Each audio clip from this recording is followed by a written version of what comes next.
Hello everyone. तो आज इस क्लास के अंदर हम स्टार्ट करने वाले हैं कॉम्प्लेक्स एनालिसिस का पेपर, यानी कि सम्मिश्र विश्लेषण हम स्टार्ट करने वाले हैं। तो इस कॉम्प्लेक्स एनालिसिस को हम इन 5 यूनिट्स के अंदर पढ़ने वाले हैं। तो सबसे पहले हम कॉम्प्लेक्स फंक्शन का फंडामेंटल पढ़ेंगे कि वास्तव में कॉम्प्लेक्स नंबर होते क्या है और कॉम्प्लेक्स फंक्शंस क्या होते हैं। उसके बाद हम कॉम्प्लेक्स फंक्शन का डिफरेंशिएशन पढ़ने वाले हैं। उसके बाद हम कॉम्प्लेक्स फंक्शन के इंटीग्रेशन पढ़ेंगे। तो इस प्रकार से आपका ये कंप्लीट सिलेबस है, जो कि बीएससी बीएड और सभी प्रकार के जो एग्ज़ाम्स हैं उनमें ये सिलेबस क्या रहता है, कॉमन रहता है। तो हम बारी बारी से इन यूनिट को कवर करने वाले हैं। इसके हम कंप्लीट क्वेश्चंस भी करेंगे और जितने भी इसके कॉन्सेप्ट रहेंगे वो भी हम इसके अंदर पढ़ेंगे। सबसे पहले हमें देखना है कि कॉम्प्लेक्स एनालिसिस होता क्या है। तो कॉम्प्लेक्स फंक्शंस जो होते हैं उन्हीं के बारे में हमें इसके अंदर पढ़ना होता है। हम इनके इंटीग्रेशन देखते हैं, हम इनके डिफरेंशिएशन देखते हैं, तो वही क्या होता है, अपना कॉम्प्लेक्स एनालिसिस होता है।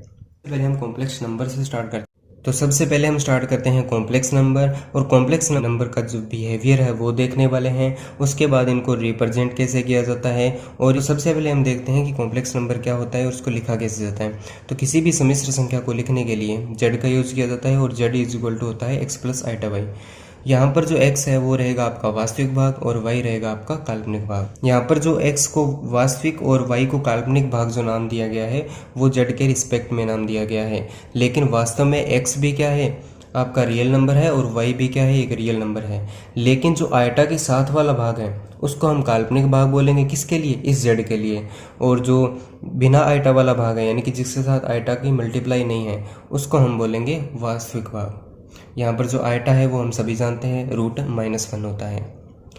अब z को लिखने का एक तरीका और है कि हम किसी भी सम्मिश्र संख्या को x प्लस आइटा वाई के साथ साथ x, y भी लिख सकते हैं, यानी कि इसको क्रमित युग्म के रूप में भी लिखा जा सकता है। जैसे एग्जांपल है कि z is equal to 2 + 3 iota, तो इसको हम 2, 3 भी लिख सकते हैं। अब इस आधार पर हम एक कॉम्प्लेक्स नंबर का जो समुच्चय है इसको परिभाषित कर सकते हैं। तो किसी भी कॉम्प्लेक्स नंबर का जो समुच्चय होता है उसको C से लिखते हैं, और यहाँ पर इसके जो एलिमेंट होते हैं वो x, y प्रकार के होते हैं, यानी कि x, y मतलब x plus iota y type के। और यहाँ पर जो x और y है दोनों एलिमेंट किसके लिए जाएंगे, रियल नंबर के लिए जाएंगे। अब यदि किसी सम्मिश्र संख्या के अंदर मैं y को 0 कर देता हूँ, यानी कि जो इसका काल्पनिक भाग है वो अगर 0 हो जाए तो हमारे पास क्या बचेगा, सिर्फ x बचेगा, और x क्या है, वास्तविक भाग है। ठीक है, तो यानी कि अगर y 0 हो जाए, यानी कि इमेजिनरी पार्ट ऑफ z है वो अगर 0 हो जाए, तो उस संख्या को अपने कहते हैं वास्तविक संख्या, क्योंकि अब यहाँ पर जो आयोटा है वो नहीं बचेगा, यानी कि अपने पास सिर्फ और सिर्फ क्या आएगा, एक वास्तविक संख्या हमें मिलने वाली है, यानी कि z के बराबर हमें सिर्फ और सिर्फ वास्तविक संख्या मिलने वाली है। इसी प्रकार से अगर मैं x को 0 कर देता हूँ तो यहाँ पर आपके पास z बराबर बचेगा आयोटा y, और जो आयोटा y है वो सिर्फ एक शुद्ध काल्पनिक संख्या है। तो हम यहाँ पर लिखेंगे कि अगर किसी संख्या का रियल पार्ट जो है वो 0 हो जाता है तो यहाँ पर आपके पास सिर्फ शुद्ध काल्पनिक संख्या बचती है। जिसे एग्जांपल लेते हैं कि z is equal to 0 plus iota, यानी कि यहाँ पर जो वास्तविक भाग है वो कितना है, 0 है, तो इसको हम बोलते हैं शुद्ध काल्पनिक संख्या। इसके बाद हम देखते हैं कि किसी भी काल्पनिक संख्या को हम ज्योमेट्रिकली कैसे रिप्रेजेंट कर सकते हैं। ठीक है, तो हमें इसके लिए क्या करना होता है, एक प्लेन लेना होता है, और इस प्लेन को हम बोलते हैं जेड प्लेन या फिर कॉम्प्लेक्स प्लेन। इस कॉम्प्लेक्स प्लेन के 2 भाग हैं, एक तो मेरे पास है रियल एक्सिस और एक है मेरे पास इमेजिनरी एक्सिस, यानी कि एक वास्तविक अक्ष और एक है मेरे पास काल्पनिक अक्ष। तो मान लेते हैं कि मेरे पास एक कोई नंबर है p, कॉम्प्लेक्स नंबर है p, और p क्या है, x प्लस आइटा वाई, यानी कि इसको हम लिख सकते हैं x, y प्रकार से। तो यहाँ पर जो पहला भाग है वो लिखा जाएगा x एक्सिस पर, और जो दूसरा भाग है वो लिखा जाएगा यहाँ पर y एक्सिस पर। तो यहाँ पर मेरे पास OA जो दूरी है वो रहेगी x, और यहाँ से AP जो दूरी है वो रहेगी मेरे पास y। और यहाँ पर जो O से, यानी कि आपके पास O क्या है, मूल बिंदु है, मूल बिंदु से किसी भी कॉम्प्लेक्स नंबर की जो दूरी है वो उस कॉम्प्लेक्स नंबर का मापांक कहलाता है। यानी कि जो आपकी सम्मिश्र संख्या है उसका मापांक क्या होता है कि मूल बिंदु से उस कॉम्प्लेक्स नंबर की दूरी क्या है, होता है वो रहता है √x² + y²। क्यों, क्योंकि ये क्या है, एक समकोण त्रिभुज है, और इस समकोण त्रिभुज का ये आधार है और ये क्या है, लंब है। तो हम यहाँ से कर्ण निकाल सकते हैं। तो कर्ण क्या होता है, लंब स्क्वायर प्लस आधार स्क्वायर का रूट।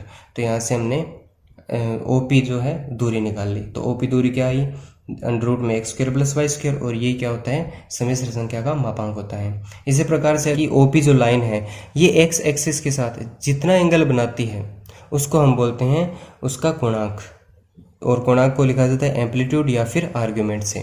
तो किसी भी सम्मिश्र संख्या का जो मापांक है वो लिखा जाएगा अंडर में x square plus y square से, और किसी सम्मिश्र संख्या का जो कोणांक है उसको लिखा जाएगा थीटा से, और थीटा की जो वैल्यू है वो रहेगी हमारे पास tan इनवर्स y बटे एक्स। क्यों, क्योंकि यहाँ से अगर tan थीटा निकालें तो कितना आएगा y बटे एक्स, और यहाँ से थीटा जो निकालेंगे तो उसका आंसर बनेगा हमारे पास tan इनवर्स y बटे एक्स, और इसको ही हम बोलते हैं कोणांक, एम्पलीट्यूड या फिर आर्ग्यूमेंट। तो एम्पलीट्यूड ऑफ जेड या फिर आर्ग्यूमेंट ऑफ जेड कितना होता है, थीटा होता है। और किसी भी सम्मिश्र संख्या का जो कोणांक है, ठीक है, उसका जो मुख्य गुणांक है वो कितना होता है, माइनस पाई से लेकर के पाई के बीच में। यहाँ पर यानी कि हम मुख्य गुणांक को लिख सकते हैं माइनस पाई से पाई के बीच में। यहाँ पर मैंने पाई को शामिल किया है। इसके बाद हम देखते हैं ध्रुवीय रूप यानी कि पोलर फॉर्म क्या होती है। तो किसी भी सम्मिश्र संख्या को जब हम लिखते हैं आर थीटा के रूप में, सम्मिश्र संख्या का ध्रुवीय रूप होता है। तो इसको हम बदलते कैसे हैं, तो सिंपल है बिल्कुल कि मान लो कि OA जो दूरी थी मेरे पास कितनी थी, x थी, और यहाँ से AP जो दूरी है वो कितनी थी, y थी। तो अगर मैं O से लेकर के P की जो दूरी है उसको R लिखूं, ठीक है, और P की जो स्लोप है वो x एक्स से मान लेते हैं थीटा है, ठीक है। तो हम R और थीटा के अंदर एक रिलेशन लेके आएंगे और उसी रिलेशन को हम बोलते हैं ध्रुवीय समीकरण या फिर ध्रुवीय रूप। तो सबसे पहले अगर मैं इस त्रिभुज को देखूं तो इस त्रिभुज के अंदर आधार बटे कर्ण मेरे पास होता है कोस थीटा, और यहाँ से हमने निकाला x बटे r equal to cos theta, तो x रहेगा अपने पास r कोस थीटा। इसी प्रकार से अगर मैं AP अपॉन में OP करूँ तो आंसर में क्या मिलने वाला है, साइन थीटा। साइन थीटा क्या होता है फिर, y बटे आर। तो यहाँ से लिखा sine theta equal to y upon में r, तो y का मान आ जाएगा अपने पास यहाँ से r साइन थीटा। तो इस प्रकार से हम लिख सकते हैं x बराबर आर कोस थीटा और y बराबर क्या होता है, आर साइन थीटा, ठीक है। अब क्या करेंगे हम जानते हैं कि z क्या होता है, x प्लस आइटा y होता है। तो यहाँ पर हम x का मान लिखने वाले हैं आर कोस थीटा और y का मान लिखने वाले हैं आर साइन थीटा। तो यहाँ से r कॉमन आ जाएगा, अपने पास बन जाएगा cos theta plus iota sine theta, ठीक है। अब जो ये cos theta plus iota sine theta होता है ये होती है e की पावर आइटा थीटा की वैल्यू, यानी कि e की पावर जो आइटा थीटा होता है उसका मान होता है cos theta plus iota sine theta. तो यहाँ से z का मान बनेगा अपने पास r e की पावर आइटा थीटा। r हमारे पास क्या है, इस कॉम्प्लेक्स नंबर का मापांक, और थीटा हमारे पास क्या है, इस कॉम्प्लेक्स नंबर का कोणांक। अब यहाँ पर हम कुछ चीज़ें लिखने वाले हैं जो कि काफ़ी काम आने वाले हैं, तो इनको मैंने पॉइंट वाइज यहाँ पर लिखा है। सबसे पहला मेरे पास पॉइंट रहेगा कि z जो है अगर आपके पास x प्लस आइटा वाई है तो उसका मापांक कितना होता है, अंडर रूट में x square plus y square होता है। उसके बाद अगर अपने बात करें 1/z की, तो 1/z का मान होता है 1/x प्लस आइटा वाई। लेकिन हमें क्या करना होता है कि किसी भी कॉम्प्लेक्स नंबर को लिखने के लिए हम कोशिश करते हैं कि उसमें आइटा जो है वो ऊपर हो, ठीक है। तो उसके लिए हम क्या करते हैं, इसको ऊपर x माइनस आइटा वाई से मल्टीप्लाई कर देते हैं। जैसे हम मल्टीप्लाई करेंगे तो अपने पास आंसर बन जाएगा x minus iota y upon में x square plus y square, ठीक है। इसके बाद तीसरा पॉइंट रहेगा अपने पास कि z बार जो है वो x माइनस आइटा वाई होता है। इस प्रकार से हम किसी भी सम्मिश्र संख्या का कॉन्जुगेट या फिर संयुग्मी निकाल सकते हैं। इसके बाद जो चौथा रिजल्ट है वो रहेगा अपने पास कि अगर मैं z को z बार में ऐड करूँ तो आंसर क्या मिलता है फिर, ठीक है। अगर मैं z प्लस z बार करूँ तो आंसर क्या आएगा, तो उस केस में अपने पास आंसर आएगा 2 into real part of z।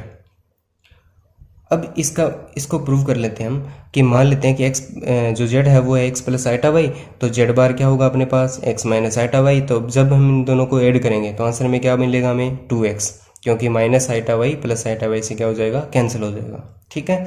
और x क्या होता है अपने पास, रियल पार्ट, और अगर ये रियल पार्ट है तो हमें इसको लिख सकते हैं 2 into real part of z, यानी कि z प्लस जो z बार का मान होता है वो कितना होता है, 2 into real part of z।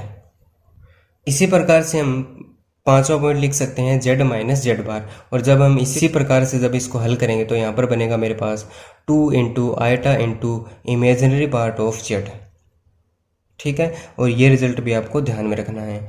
इसके बाद जो छठा पॉइंट है वो है कि z गुणा z बार कितना होता है। तो z गुणा z बार होता है मापांक z की होल स्क्वायर के। ये काफ़ी ज़्यादा इंपॉर्टेंट है क्योंकि इसका यूज़ बहुत ज़्यादा होता है क्वेश्चनों में या फिर कॉन्सेप्ट के अंदर। तो इसका कॉन्सेप्ट अपने देख लेते हैं कि यानी कि हम z का मान लिखेंगे x प्लस आइटा वाई और z बार कितना होगा हमारे पास x माइनस आइटा वाई। जब इन दोनों की मल्टीप्लाई करेंगे तो आंसर आएगा x square plus y square, और जो x square plus y square होता है वो होता है मापांक z की होल स्क्वायर के। तो यानी कि हम लिख सकते हैं कि z इंटू जेड बार जो है वो मापांक z की होल स्क्वायर होता है। तो अगर यहाँ पर हमने एक केस लिया है स्पेशल केस कि अगर z बार का मान 1 हो जाए तो उस केस के अंदर z बार बराबर कितना होता है 1 होता है, और यहाँ से z का मान जो है वो कितना होता है 1/z बार। यहाँ से हमने 6 पॉइंट लिख लिए। इसके बाद हम देखते हैं इसका 7वां पॉइंट। तो 7वां पॉइंट है अपने पास कि सम्मिश्र संख्याओं का जो समुच्चय होता है C, इसके अंदर कभी भी हम ग्रेटर देन या फिर लेस देन का सिंबल नहीं यूज़ करते। क्यों?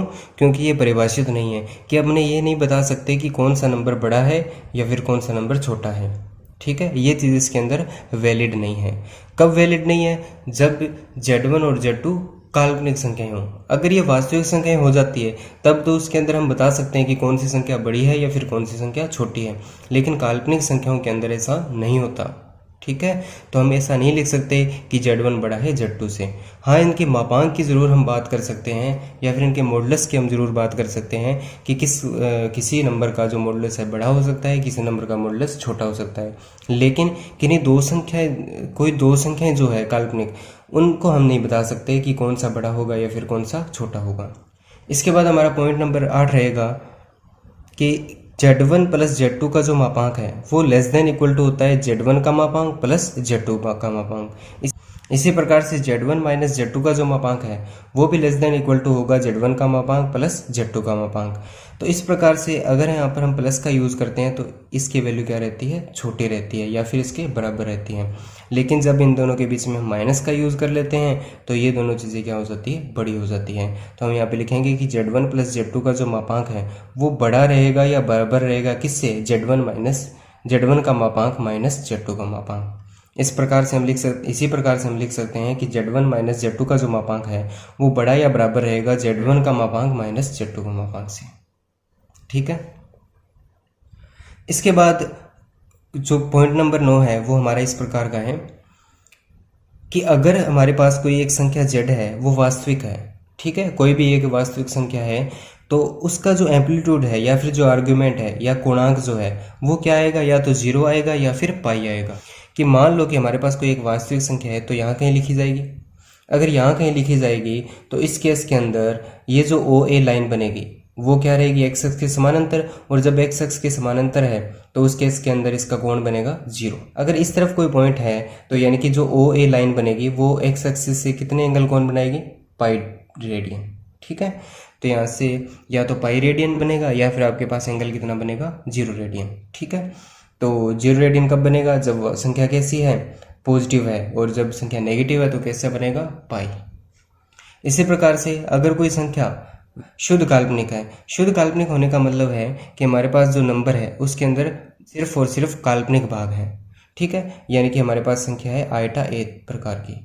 जब कोई संख्या आइटा ए प्रकार की होती है तो यहाँ पर हमें ए को लिखा जाता है वाई एक्सिस पर, और जो वाई एक्स है, वाई एक्स पर या तो ऊपर की तरफ होगी संख्या या फिर नीचे की तरफ होगी संख्या। अगर ऊपर की तरफ कोई संख्या है यानी कि उसका जो इमेजिनरी पार्ट है वो धनात्मक है तो एंगल बनेगा अपने पास π/2, और अगर अपने पास संख्या नीचे की तरफ है यानी कि इमेजिनरी पार्ट जो है वो क्या है? 0 से छोटा है, तब एंगल बनेगा वो कितना बनेगा? -π/2। ठीक है, तो यहाँ पर लिखा हुआ है कि अगर कोई संख्या शुद्ध काल्पनिक है तो उसके एम्पलीट्यूड या तो π/2 होगा या फिर क्या होगा? -π/2 होगा। ठीक है, वो डिपेंड करेगा उस संख्या का जो काल्पनिक भाग है वो 0 से बड़ा है या फिर 0 से छोटा है।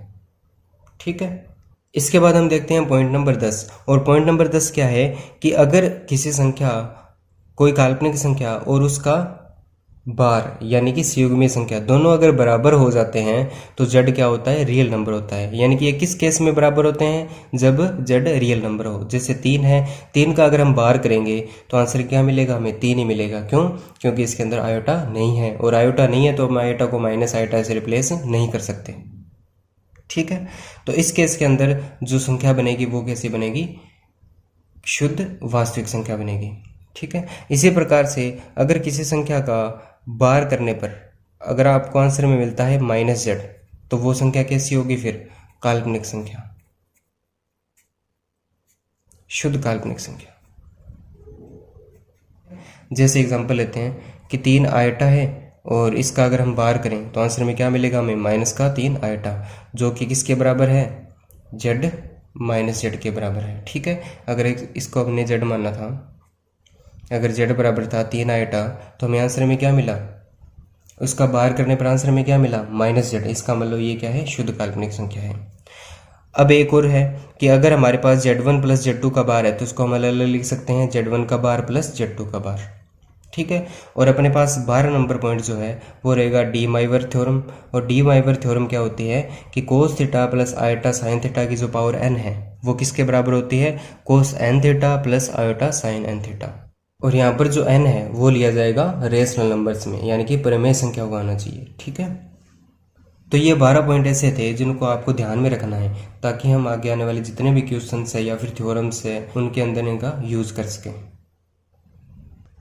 इसके बाद हम 3 इंपॉर्टेंट चीज़ों के बारे में पढ़ने वाले हैं। सबसे पहले हम देखते हैं कि किसी भी सर्कल का कॉम्प्लेक्स प्लेन के अंदर इक्वेशन है वो क्या होती है। ठीक है। यानी कि किसी भी वृत्त की जो समीकरण है वो कैसे लिखी जाती है किसी कॉम्प्लेक्स प्लेन के अंदर। तो सबसे पहले मान लेते हैं कि मेरे पास ये कोई सर्कल है और इस सर्कल का जो सेंटर है वो रहेगा x0, y0, यानी कि ये एक सम्मिश्र संख्या है जिसको हम लिख सकते हैं x0 प्लस आयटा y0। और इसी प्रकार से इस परिधि के ऊपर एक एलिमेंट है, यानी कि सर्कल के ऊपर एक एलिमेंट है z is to x, y, यानी कि x प्लस आयटा y। ये कोई भी जनरल पॉइंट है। ठीक है। और हम जानते हैं कि इन दोनों के बीच में जो दूरी रहेगी वो कितनी रहेगी? r, यानी कि उसकी त्रिज्या के बराबर रहेगी। ठीक है। अगर मैं z और a के बीच की दूरी निकालूं तो वो किसके बराबर आएगी? r के बराबर आएगी। तो यहाँ से अपने किसी भी सर्कल का जो इक्वेशन है वो निकाल सकते हैं। तो इक्वेशन कैसे निकलेगी? z माइनस a का जो मापांक है वो किसके बराबर आना चाहिए? त्रिज्या के बराबर आना चाहिए। ठीक है। एक स्पेशल केस लेते हैं अपने कि जब a क्या हो जाए 0,0, यानी कि ये क्या हो जाए? सेंटर क्या हो जाए? अपना मूल बिंदु। ठीक है, 0,0। तो उस केस में जो इक्वेशन बनेगी वो कैसे बनेगी? Modulus z is equal to r, यानी कि यहाँ पर ये 0 हो जाएगा तो z का मापांक बराबर क्या हो जाएगा? r। ठीक है। जैसे एक एग्जांपल लेते हैं अपने कि z मान लेते हैं कि x प्लस आयटा y, क्योंकि ये तो एक सामान्य बिंदु है जो किसी सर्कल के ऊपर है। ठीक है। और अपने पास एक a फिक्स पॉइंट है 2 प्लस आयटा 3, और जो रेडियस दे रखी है वो अपने को क्या दे रखी है? 4 दे रखी है। तो उस केस में जो इक्वेशन बनेगी वो कैसे बनेगी? x plus eta y minus 2 plus eta 3 का मापांक बराबर क्या आना चाहिए? 4 आना चाहिए। तो हल करेंगे तो अपने पास इस सर्कल की जो इक्वेशन है वो हमें मिल जाएगी। इसके बाद हम बात करने वाले हैं इन्वर्स पॉइंट की, यानी कि प्रतिलोम्य बिंदु क्या होते हैं। तो प्रतिलोम्य बिंदु हम 2 प्रकार से निकालेंगे। एक तो किसी लाइन के सापेक्ष निकालेंगे और एक हम निकालेंगे किसी वृत्त के सापेक्ष। ठीक है। तो 2 प्रकार के हमें प्रतिलोम्य बिंदु निकालने हैं और जिनका हम आगे बहुत ज़्यादा यूज़ करने वाले हैं। तो सबसे पहले हम मान लेते हैं कि हमारे पास 2 बिंदु है P और Q, और जो ए बी लाइन के दोनों तरफ है। और इस प्रकार से है कि जब मैं इन दोनों को मिलाऊं, ठीक है, जब मैं इन दोनों को मिलाऊं तो एक तो ये 90 डिग्री पर काटने चाहिए, यानी कि जो पी क्यू लाइन है वो किस यहाँ पे इसको 90 डिग्री पर काटे। और दूसरा ओ पी की जितनी दूरी है ना, यानी ओ से पी की जितनी दूरी है उतनी ही दूरी ओ की क्या होनी चाहिए? क्यू के बराबर होनी चाहिए। ठीक है। यानी कि ये क्या होना चाहिए? लंबवर्धक होना चाहिए। अगर पी और क्यू कोई 2 बिंदु है मेरे पास, अगर वो प्रतिलोम्य बिंदु है तो ओ की पी से दूरी और ओ की क्यू से दूरी एक तो बराबर होनी चाहिए। उसके साथ ही जो ए बी को है, ए बी को जो पी क्यू लाइन है वो 90 डिग्री पर काटनी चाहिए। ठीक है। तब पी और क्यू ये दोनों बिंदु आपस में क्या कहलाएंगे? प्रतिलोम्य बिंदु कहलाएंगे। किसके सापेक्ष? रेखा ए बी के सापेक्ष। तो यहाँ पे लिखा हुआ है कि पी और क्यू रेखा ए बी के सापेक्ष प्रतिलोम्य बिंदु है यदि ए बी पी क्यू का लंबवर्धक है। यानी कि हम यहाँ पे लिख सकते हैं कि पी ओ बराबर होना चाहिए ओ क्यू के, और यहाँ पर साथ ही साथ कोण जो है वो भी कितना होना चाहिए? 90 डिग्री। ठीक है। इसका हम देखते हैं कॉन्सेप्ट। अब यहाँ पर मान लो कि हमें कॉम्प्लेक्स नंबर दे रखा है अल्फा, जिसका मान है x प्लस आयटा वाई। अब देखो कि अगर हमें ओ एक्स के सापेक्ष इसका प्रतिलोम्य बिंदु ज्ञात करना है तो हमें देखना होगा कि इसके नीचे इतनी ही दूरी पर कौन सा नंबर हमें मिलता है। ठीक है, तो हमें पता है कि अगर इस तरफ जाते हैं हम तो हमें x का मान हमेशा क्या मिलता है, पॉजिटिव। तो अगर हम किसी दूसरे नंबर q की बात करें जो कि अगर p का प्रतिलोमी है तो उसका जो x है वो हमेशा क्या रहेगा, सेम रहेगा। क्यों? क्योंकि इस q के लिए और इस p के लिए जो o है इससे दूरी क्या रहने वाली है, सेम, यानी कि x दूरी रहने वाली है। और फिर मान लेते हैं कि इसका जो काल्पनिक भाग है वो कितना है, y है, यानी कि OX से ऊपर की ओर है, तो उतनी ही दूरी नीचे की ओर हमें मिलने वाला है -y। तो इसका जो P है, P का प्रतिलोमी बिंदु हमें मिलेगा Q। कब मिलेगा? जब अल्फा, अगर हम इसको अल्फा मानते हैं तो ये क्या हो जाए, अल्फा बार हो जाए, यानी कि हमारे पास यहाँ पर x है उसका मान तो क्या है, धनात्मक है, लेकिन जो y है उसका मान क्या हो गया यहाँ पर, नेगेटिव। ठीक है, इसी प्रकार से अगर हम OY के सापेक्ष बात करें कि इसका प्रतिलोमी बिंदु क्या निकलेगा, तो हमें क्या करना है, इतनी ही दूरी पर एक बिंदु और ज्ञात करना है जिसको मैंने मान लिया Q डैश। तो होगा क्या, अगर मैं इस चतुर्थांश के अंदर आता हूँ तो यहाँ पर x क्या हो जाता है, नेगेटिव, और जो y है यहाँ पर क्या रहता है, पॉजिटिव रहता है। तो यहाँ पर जो बनेगा वो बनेगा -x प्लस आइटा y, और ये जो होता है मान, ये क्या होता है, -अल्फा बार के बराबर। कैसे? देखो कि अगर मेरे पास अल्फा बार है वो कितना है, x प्लस आइटा वाई का बार। अगर इसका मैं बार लगाऊं तो आंसर बनेगा x माइनस आइटा वाई, और अगर x माइनस आइटा वाई को अगर मैं माइनस से गुणा कर दूं तो मेरे पास बनेगा -x प्लस आइटा वाई, यानी कि ये जो मान है वो किसके बराबर होगा, इस अल्फा के बार के नेगेटिव के बराबर। तो इस प्रकार से हम, अगर हमें पहले चतुर्थांश के अंदर कोई नंबर दे रखा है x प्लस आइटा वाई, ठीक है, यानी कि अल्फा, तो हम चौथे और दूसरे चतुर्थांश के अंदर उसके प्रतिलोमी बिंदु निकाल सकते हैं। इसके बाद हम देखेंगे कि किसी वृत्त के सापेक्ष प्रतिलोमी बिंदु क्या होता है और उसको कैसे निकाला जाता है। तो सर्कल के सापेक्ष प्रतिलोमी बिंदु क्या होते हैं? मान लेते हैं कि मेरे पास ये कोई एक सर्किल है और इस सर्किल का सेंटर जो है वो है z0, और इसकी जो रेडियस है वो कितनी है, r है। तब कोई दो बिंदु P और Q वृत्त के सापेक्ष क्या होंगे, प्रतिलोमी होंगे, यदि दोनों वृत्त के केंद्र से एक ही ओर हो, यानी कि वो दोनों बिंदु क्या हो, एक लाइन पर हो और एक ही तरफ हो। ठीक है, उसके बाद क्या होगा, दोनों की केंद्र से जो दूरियां हैं उनका गुणनफल क्या होना चाहिए, आर स्क्वायर के बराबर होना चाहिए। कि मान लेते हैं कि मेरे पास एक लाइन है ये OQ, और इस लाइन के ऊपर दो बिंदु है मेरे पास P और Q, जिनको मैंने अल्फा और अल्फा डैश से लिखा है। ये दोनों आपस में प्रतिलोमी कब होंगे, एक तो ये एक लाइन के अंदर होने चाहिए, उसके साथ ये O के एक तरफ होने चाहिए, और अगर मैं O से इनकी दूरियां निकालूं, जैसे OP दूरी निकालूं और OQ दूरी निकालूं, तो इनकी जो दूरियों का गुणनफल है वो कितना आना चाहिए, आर स्क्वायर आना चाहिए। तब P और जो Q है वो आपस में क्या होंगे, प्रतिलोमी बिंदु होंगे। तो इसके लिए हम एक फॉर्मूला है हमारे पास, तो जब भी हमें अल्फा डैश निकालना होता है तो alpha dash inverse of alpha, इसका मान होता है z0 प्लस आर स्क्वायर बटे में अल्फा बार माइनस में z0 का बार।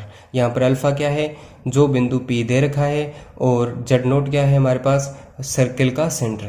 तो हम इस फॉर्मूले की सहायता से किसी भी अल्फा का प्रतिलोमी बिंदु निकाल सकते हैं, किसके सापेक्ष, वृत्त के सापेक्ष। ठीक है, तो इसको आपको ध्यान में रखना है। अब एक स्पेशल केस,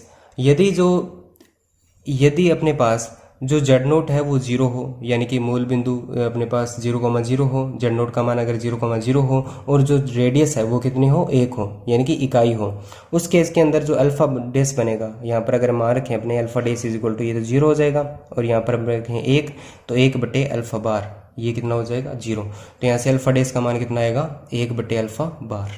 ठीक है, अब हम बात करते हैं कि इसका जो सेंटर है, इस सेंटर का प्रतिलोमी बिंदु क्या होगा।